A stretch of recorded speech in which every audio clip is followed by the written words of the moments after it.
Donc nous ferons de toutes nos forces tout ce qu'il faut pour faire en sorte que le peuple palestinien ait le droit de vivre librement et en dignité. Et puis la deuxième chose, c'est que contrairement à ce qu'ils pensent, il n'y a aucun besoin d'être arabe, d'être noir, ni même d'être musulman pour être horrifié par ce qui est en train de se passer à Gaza, en Cisjordanie ou même à Jérusalem où la colonisation continue. Non, il y a juste besoin d'être un être humain, point. Et c'est vous qui êtes raciste en pensant que ça ne touche qu'une partie de la population. Parce que nous ne faisons pas de différence avec des gens sous les bombes selon la couleur de peau qu'ils ont. Voilà la différence entre eux et nous. Nous sommes des humanistes conséquents et nous continuerons à parler de la Palestine. Par ailleurs, j'invite, puisque les journalistes sont apparemment feignants, les journalistes à regarder quelque chose qui s'appelle l'unionpopulaire.fr, sur lequel ils trouveront un programme entier où nous ne parlons pas du tout que de la Palestine, mais de beaucoup d'autres sujets, notamment de ceux dont je vais vous parler juste après. Je veux le dire parce que je suis très inquiète.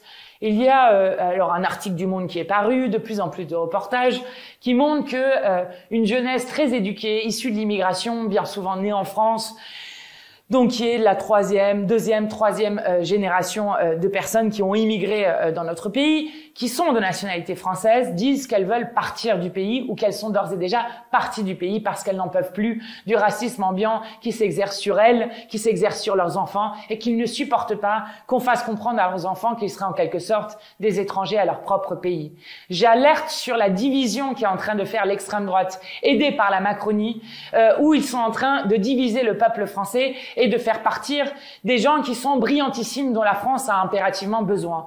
Je le dis, nous battons de toutes nos forces et nous allons gagner dans ce pays, notamment parce que nous voulons rester avec celles et ceux qui sont nos frères et sœurs en humanité, qui sont nos frères et sœurs françaises et avec qui nous voulons continuer de faire pays commun et surtout d'inventer un autre avenir ensemble. Alors ensuite, évidemment, puisqu'on parle des autres sujets, par exemple, nous avons porté beaucoup de propositions pour le 1er mai. Nous avons porté en proposition évidemment l'augmentation des salaires, que la Macronie et le Rassemblement national continuent de refuser main dans la main. Nous avons porté la question du doublement de l'inspection du travail et je salue le fait que sur notre liste se trouve Anthony Smith, inspecteur du travail, qui a fait une lutte incroyable contre Elisabeth Borne, qui l'a gagnée, alors qu'il essayait juste de faire son travail, c'est-à-dire de protection des salariés et pour lequel il avait été sanctionné. Et alors qu'il ne reste que 1700 inspecteurs du travail pour 20 millions de salariés. Ça veut dire qu'il y a 4 millions de salariés dans ce pays au moins qui ne sont plus protégés par l'inspection du travail et donc par le droit du travail. Nous exigeons qu'il y ait au moins le double d'inspecteurs du travail et ensuite il faudra monter encore plus. De même, vous le savez, je vous l'ai déjà dit, la France est championne d'Europe des morts dues au travail, ce qui est d'une indignité totale. Eh bien, nous demandons notamment le rétablissement des CHSCT pour faire en sorte que les syndicats puissent réintervenir dans les questions de sécurité et de santé au travail pour arrêter l'hécatombe qui fait qu'il y a 3 morts du travail chaque jour dans notre pays, en plus d'un nombre d'accidents du travail qui est extrêmement élevé.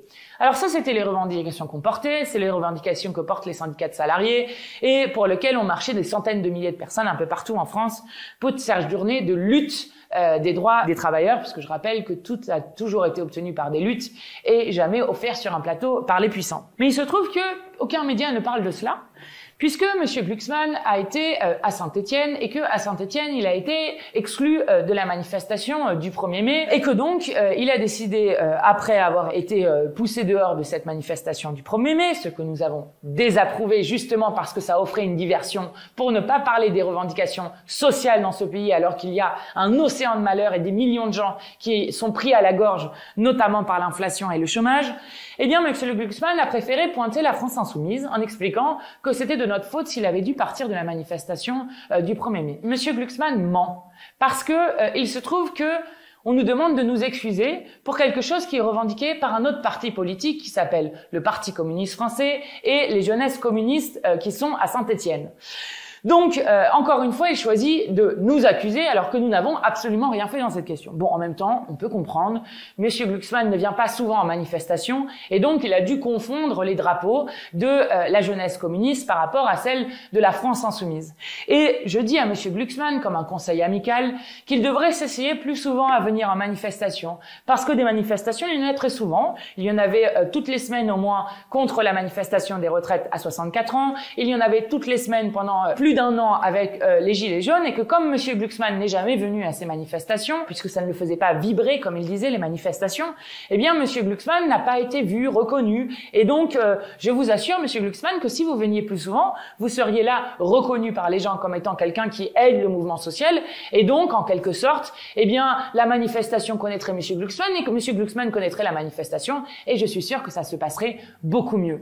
Je le dis avec une certaine forme d'ironie parce que Monsieur Glucksmann sert le pouvoir et l'extrême droite lorsqu'il offre une diversion de cet ordre-là en nous accusant à tort d'être responsables de son éviction et en effaçant de ce fait l'ensemble de la lutte des travailleurs à un moment où on nous promet une austérité sans précédent et des attaques sur les droits sociaux, là aussi sans précédent, notamment contre le statut de fonctionnaire ou le droit à l'assurance chômage. C'est irresponsable de faire ça.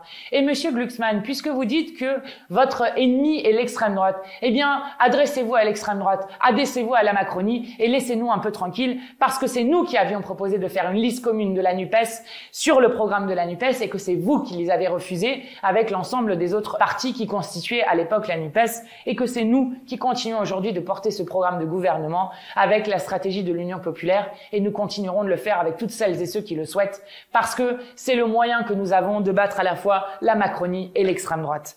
Donc nous continuons le 1er mai, d'autant que sur les revendications, d'autant qu'Oxfam vient de sortir un rapport qui montre que le CAC 40, les patrons du CAC 40 gagnent en moyenne 130 fois ce que gagnent leurs salariés et on ne prend qu'un exemple, par exemple à Carrefour, le PDG qui s'appelle Alexandre Bompard a lui gagné 1453 fois plus que le salaire moyen de ses salariés.